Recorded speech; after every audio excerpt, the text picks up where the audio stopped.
Olá, meus amigos, muito bom dia. Sou o Dr. Antônio Martins Faria, sou contador, sou advogado, aposentado e moro em Santa Cruz do Capibaribe, Pernambuco. Hoje são 9 de abril de 2025. Meu muito obrigado a você, meu amigo, minha amiga, meu irmão, minha irmã que dá um like seu dislike, e faz seus comentários ou dislike também nos meus vídeos. Obrigado às 11 pessoas que visualizaram o meu vídeo de quarta-feira, de segunda-feira. Estou muito feliz. E a proposta continua. Até o final do ano nós ultrapassarmos aos 1.000 inscritos. Obrigado aos 572 inscritos no meu canal. Estou muito feliz, é muito bom, gente. Para quem começou com 1, né, tá em 572, realmente é muita alegria, tá? Hoje eu falo de um assunto, também falarei de política no final. É um aluno do seguinte: desafios para o Brasil de amanhã, né? Ontem me chamou a atenção uma matéria publicada no Estadão com editorial, né? Diz assim, o editorial do Estadão de 8 de 4 de 2025, o múltiplo desafio do envelhecimento. Então, o Ministério Público ingressou com ação na Justiça pedindo que a Justiça obrigue a Prefeitura de São Paulo a construir casas para idosos, instituições, né, de longa permanência para idosos, né, no grau 3, que são aquelas pessoas que não têm condições de se locomover, já estão muito debilitados e que precisam de um amparo de uma terceira pessoa. O município de São Paulo tem 60 casas dessa natureza e o Ministério Público pede que seja elevado esse número para 180. É evidente que isso é um sinal que nos preocupa. Por quê? Porque é o momento de governo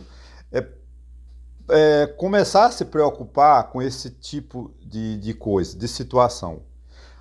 A função de um governo, entre tantas, a básica, a principal, né, é atender ao bem-estar da população, da sociedade, do povo, do seu estado, do seu município, do seu estado, que prefeito também tem a mesma função, né? E essa questão do envelhecimento é um processo natural.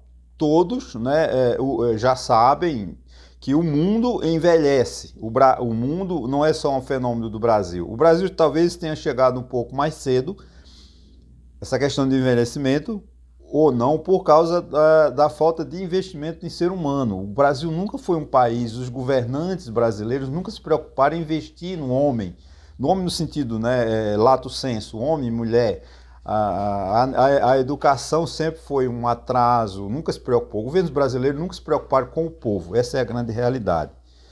Mas a Europa e o Oriente e o Ocidente já têm esse problema do envelhecimento. A Europa, principalmente o continente europeu, sofre muito. Itália, Inglaterra, França, já tem um número de idosos elevados e um número de jovens que produzem, que trabalham muito pequeno. A Itália tem até programas de incentivo para as pessoas irem morar em cidades do interior, porque as cidades estão se acabando. Esse fenômeno também do interior brasileiro, a gente também já constata aqui na região Nordeste, na região aqui de Santa Cruz de Capibaribe, muitos sítios que eram muito povoados, hoje tem 2 ou 3 famílias. E a tendência são essas famílias desertarem também, né? Por falta de estrutura, por falta de apoio, os pais vão envelhecendo e os jovens caem na rua, caem no comércio e não ficam mais na roça, porque aquela agricultura de subsistência desapareceu aqui na nossa região. Isso é uma coisa que os prefeitos, os vereadores, devem voltar-se para isso, né? E as instituições de longa permanência para idosos, né, que chamam de grau 3, são destinadas às pessoas idosas com alto grau de dependência para cuidados diários, né? Já são, como eu falei, uma realidade que os governantes precisam destinar recursos e políticas que realmente venham a amparar essas pessoas com dignidade, né? O Ministério Público de São Paulo, né, como falei no início, pede que o município de São Paulo eleve o número de 60 casas para 180. Veja qual é a preocupação do Ministério Público. Se o Ministério Público está atuando agora, vendo essa necessidade, imagine daqui a 20, 30, 40 anos. Se não chamarmos a atenção dos nossos governantes, vão deixar para tratar isso de última hora. E tudo que é feito de última hora é precipitado, é caro, é subfaturado, né? O Brasil tem essa mania de não se programar. Uma das funções primordiais do Estado é cuidar do bem-estar da população. E isso faz parte desse projeto, né? O imposto que é meu, que é seu, o imposto é de nosso. Nós pagamos o imposto que você, eu não pago imposto. Paga, porque quando você compra um produto no supermercado, você está pagando o imposto. Naquele preço que você paga, vem o imposto embutido. 35%, 40% é de tributos. Quando o supermercado não sonega, né? Claro, quando você compra sem nota fiscal, esse lucro vai para o dono do estabelecimento. Mas é outro assunto, é assunto para outro vídeo. E o Estado recebe esses recursos e tem que investir em tantos dos projetos que o Brasil tem, mas, acima de tudo, no bem-estar da população. E cuidar da população idosa é um dever, né? Eu já falei várias vezes aqui que o SUS não cuida nem da população jovem, nem da população idosa. Mas o SUS já era para ter uma política que atendesse de forma decente os idosos. Aqueles idosos que se locomovem, que podem ir a um estabelecimento, a um posto de saúde, a uma UPA. Nem isso eles estão fazendo. Imagine quando esse velho ficar acamado, esse idoso ou velho ficar acamado que não tiver assistência de ninguém. Vai morrer à míngua. E vão cuidar medidas emergenciais. Não, isso é planejamento. Uma das funções do Estado, do prefeito, do governador, do presidente da República, é planejar, para vislumbrar o que vai acontecer daqui a 25, 30 anos. Como eles fazem com a questão da Previdência Social. O cálculo da aposentadoria é um cálculo com previsão, né, a longo prazo. Você faz a primeira, você ingressa no mercado de trabalho com 16 anos, faz o primeiro recolhimento da Previdência Social, é criada uma ficha, vamos dizer assim, um número para você, e você vai contribuir durante 35, 40 anos para quando você completar a idade necessária, você se aposentar e viver um determinado tempo. O que é que o governo faz na aposentadoria? Ele reduz, ele dá um redutor de idade para você ganhar menos. A sua aposentadoria vai ser sempre menor do que você deveria ter. Por quê? Porque ele faz um cálculo. Bom, ele se aposentou com 65, ele vai viver mais de 25. Então até aí, mas só que ele contribuiu com 35. Esses 10 anos você perdeu. Porque se você passar de 25 anos, já começa a ser, não está mais na poupança que o Estado fez para você. Supondo, né? Ele sai do rol de poupança. Que o governo passa a... Assim é com relação à criação de amparo para os idosos.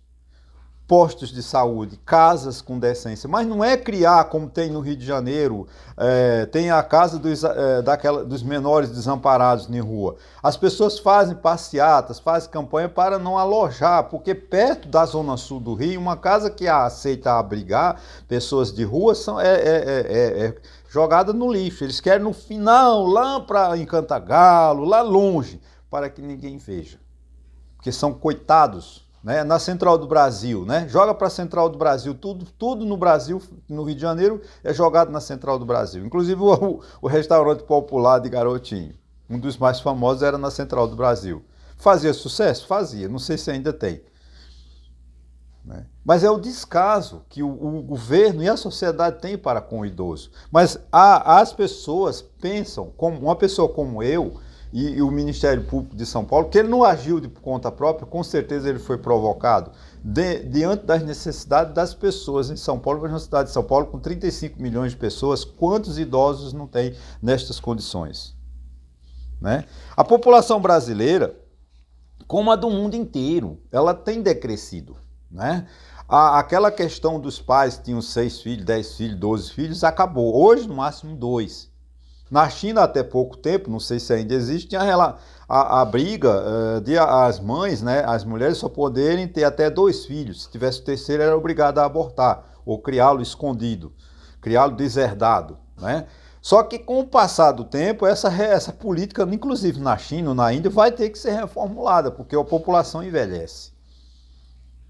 Né? Isso cria dificuldade no Japão, na Europa, principalmente na Itália, já é um país que tem um déficit muito grande de pessoas jovens. Né? Segundo a ONU, a Organização das Nações Unidas, né, a população brasileira passará dos atuais 212 milhões para 219,9 milhões de pessoas em 2042, que é daqui a 17 anos. Gente, não é tempo, é nada, não é nada. Aí, a partir de 2042, quando chegar em 2100, que eu não estarei mais aqui, é óbvio, esse número de 220 milhões passa para 164 milhões. Então você vê como há uma redução de pessoas. Mas a quantidade de velhos, 65%, 70% da população brasileira é velho, é idosa. E o governo terá dificuldade com isso. Como assim, Antônio? Peraí. Não, mas o velho o idoso que não tem hoje, por exemplo, hoje, daqui a 17 anos, se essa pessoa com 16 anos, que é quando o brasileiro pode começar a trabalhar, com 16 anos, ela não contribui para a Previdência, daqui a 17 anos, em 2042, ela está com 17 anos de atraso, né, com relação à Previdência Social. Quando ela completar 65, ela não tem direito a uma aposentadoria, mas vai que ela fique com algum problema de deficiência que não possa se locomover, não possa comer, não possa tomar banho, não possa se alimentar, né, sozinha. Vai ter que ter uma ajuda. Aí lá vai o BPC, mas o BPC somente não resolve, porque não adianta você dar R$ 1.500 a uma pessoa que não tem condições de tomar banho, não tem condições de se trocar de roupa, não tem condições de andar, não tem condições de ir ao banheiro. Só dinheiro não resolve. Alguém tem que amparar, como a outro ser humano para cuidar dele, os chamados cuidadores. As casas de apoio, né, que o São Paulo chama de instituições, né, ILPI, né, instituições de longa permanência para idosos. Né? Aí a grande preocupação é o seguinte, né, mas Antônio, você está falando em 2042, quando a população brasileira vai chegar a 209 milhões, não tem nada a ver, o governo tem que se preocupar com isso, não. Claro que tem, já está atrasado. Já era para os municípios serem dotados de casas como esta. Mas o problema é que 2/3 dos 5.570 municípios, 569, mas 570 porque o Distrito Federal tem a função de município, né? Senão seria muito mais que pegar as regiões administrativas do Distrito Federal, Guará, Taguatinga, vou falar Sobradinho, o Núcleo Bandeirante, assim, e depois Gama, seriam municípios. Como a Constituição Federal não permite que o Distrito Federal seja dividido em municípios, ele é dividido em divisões regionais, em regiões administrativas, que acaba sendo a mesma coisa. O governador indica o administrador regional de Taguatinga, o administrador do Guará, o administrador do Núcleo Bandeirante, o administrador de Sobradinho e assim sucessivamente. Acaba sendo a mesma função política. Né? E tem a mesma estrutura, praticamente. Só não tem a Câmara Legislativa. Mas as estruturas são as mesmas de uma prefeitura. 2/3, né?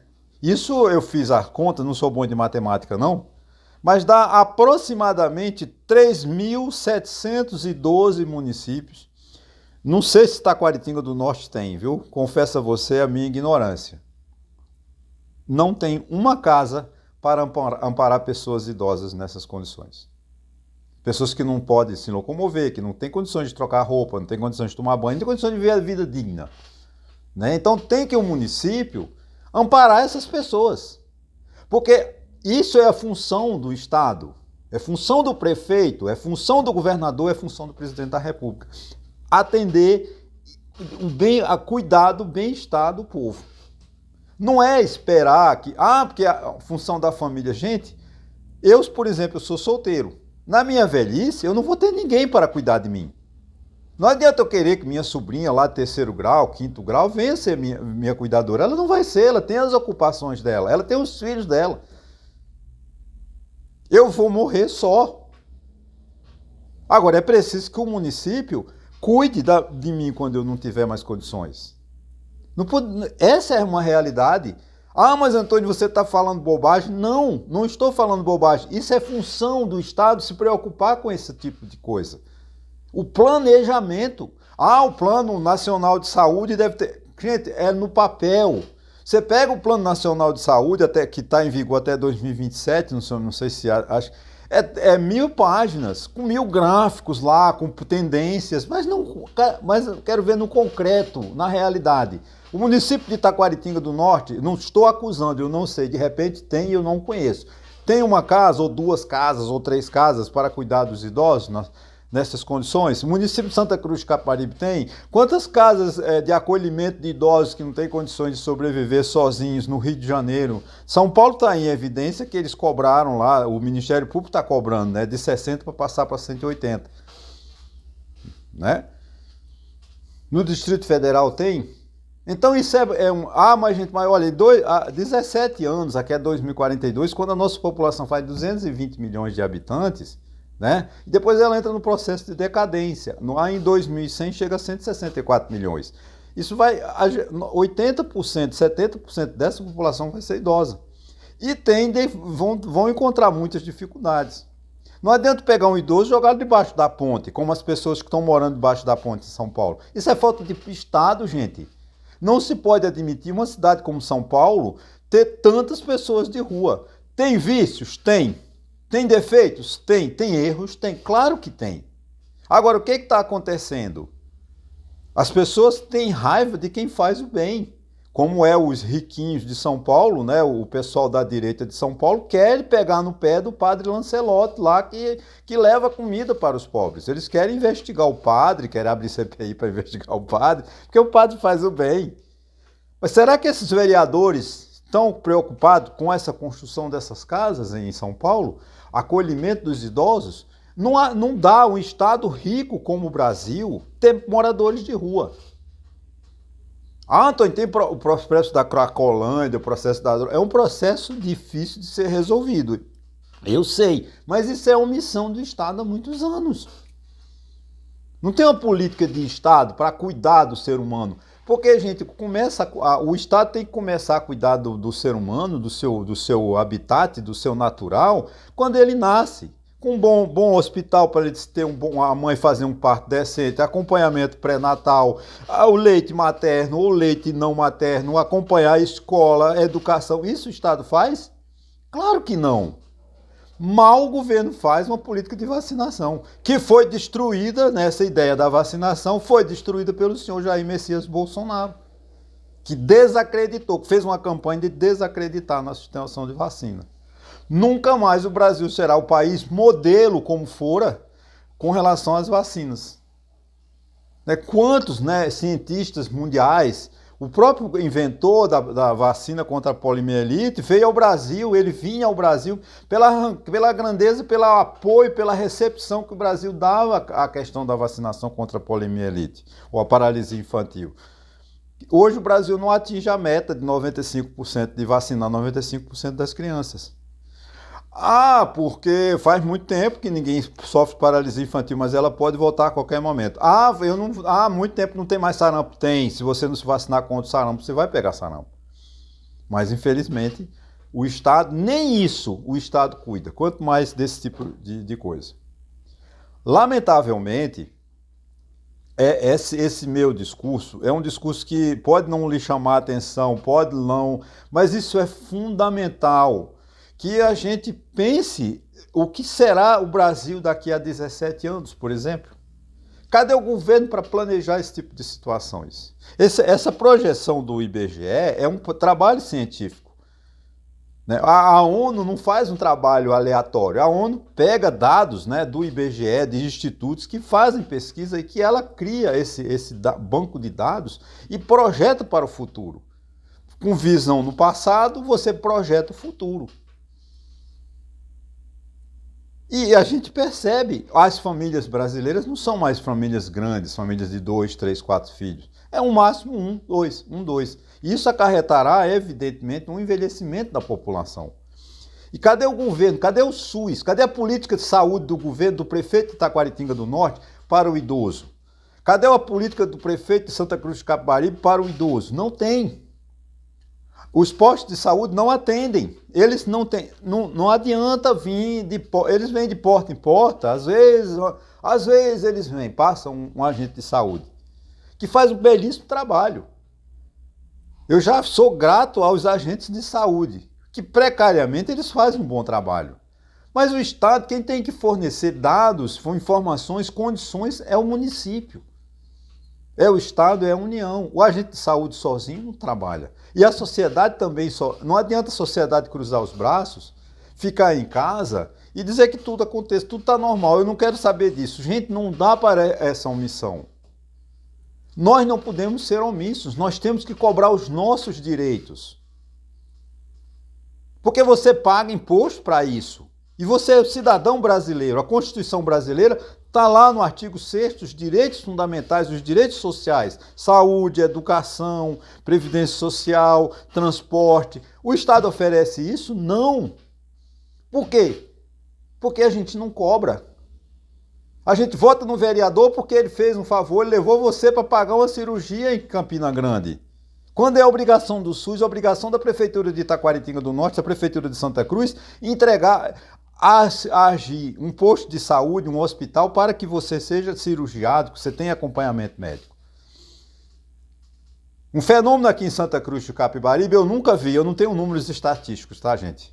Mas eu trabalho numa instituição, vamos chamar uma instituição espiritualista, um hospital espiritual, e eu, como observador, a quantidade de crianças autistas em Santa Cruz do Capibaribe. Já era para a Secretaria de Saúde deste município, também de Itaquaritinga. Claro que eu estou me situando em Santa Cruz do Capibaribe, porque essa instituição fica em Santa Cruz do Capibaribe. Mas muita gente é de Itaquaritinga do Norte, o meu município. Já era para as secretarias de saúde estarem investigando, pedindo à Secretaria de Estadual, pedindo para o Ministério da Saúde, pedindo para a OMS um estudo científico. O que está acontecendo da quantidade de crianças autistas de Santa Cruz do Capibaribe? Tem algo errado. Pode ser que daqui a 20, 30 anos eles descubram, mas já é tarde. Sabe por que eles não se preocupam? Porque tem mães que têm um menino autista, uma criança autista, foi à Secretaria de Saúde, fez a inscrição e essa criança está hoje com 5 anos e não foi atendida por um médico. Essa é a realidade brasileira. O Brasil cuida bem de seus cidadãos. Cuida não, gente. Quantas crianças... Se você tiver eu ainda não aprendi a colocar lá à disposição o vídeo que eu fiz, mas eu já fiz um vídeo aqui falando. 5.600.000 pessoas esperam na fila para ser atendido por um médico. 600.000 pessoas aguardam na fila para serem cirurgiadas pelo SUS. Ou seja, o SUS não funciona. O Sistema Único de Saúde, que é uma beleza, é uma estrutura maravilhosa. É uma das invenções mais eficazes que o governo brasileiro inventou, foi quando criou o Sistema Único de Saúde. Tanto é que ele agora está tentando hoje, ontem foi enviado um projeto de lei para tentar o Sistema Único de Saúde, o Sistema Único de Segurança Pública, onde envolve Estado, município e União, para ver se nós acabamos com essa violência. Mas voltando para a saúde, o SUS precisa de se preparar, as cidades precisam de se adaptar à velhice. As cidades não foram feitas para as pessoas idosas, porque elas foram feitas para a juventude, para a carreira, para o desespero, para a aventura. Você vê os sinais de trânsito, né? Que eu falo, como é que um idoso, a Avenida Presidente Vargas, que é bem larga no Rio de Janeiro, como é que um idoso atravessa a Presidente Vargas em 30 segundos? Que é o que o sinal de trânsito pode aguardar. Foi feito para idosos? Não. E quantos idosos hoje não passam na Presidente Vargas e precisam do sinal do Presidente Vargas no Rio de Janeiro? Porque o povo do Rio de Janeiro, lamentavelmente, não é educado. O povo de Brasília é. Eu estive em Brasília agora em novembro do ano passado e quando você chega na rua, o motorista para você passar. O povo educado de trânsito brasileiro, graças a Deus, essa educação Brasília não perdeu. E há de nunca perder. Tem desordem no trânsito? Claro que tem, mas ela tem, em Brasília é diferente. Agora, Santa Cruz do Capibaribe, não existe lei de trânsito, Recife não existe lei de trânsito, o idoso é que paga essa conta. Não tem uma política para idoso. E a gente precisa defender, né? Eu vou encerrando por aqui. Hoje eu não falo de política, talvez sexta-feira eu fale, mas eu quero aqui só dizer o seguinte.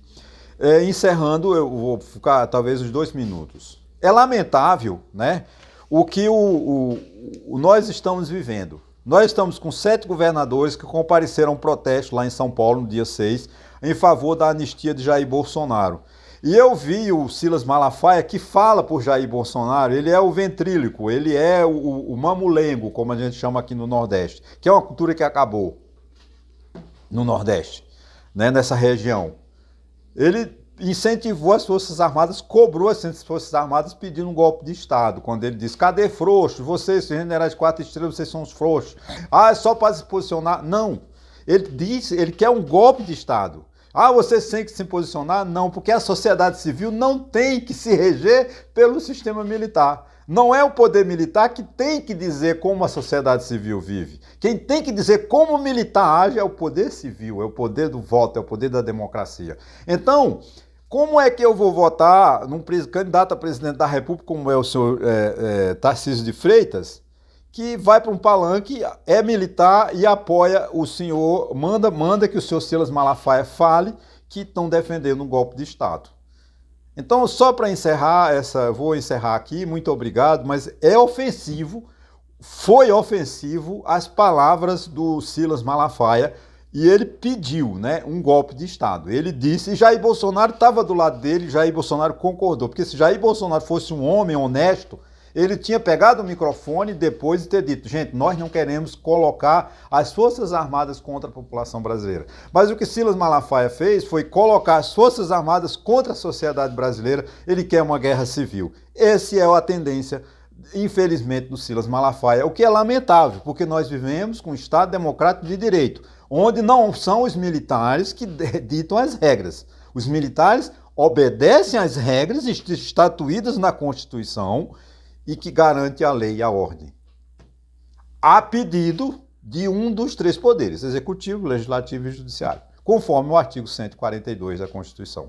O artigo 142 da Constituição é interpretado desta maneira: o poder é civil, os militares cumprem as ordens determinadas pelo poder civil e mantêm a lei e a ordem, a pedido de um dos poderes, o executivo, o legislativo e o judiciário. Qualquer interpretação contrária a isso é de má fé e está tentando colocar a população brasileira contra o Estado democrático de direito.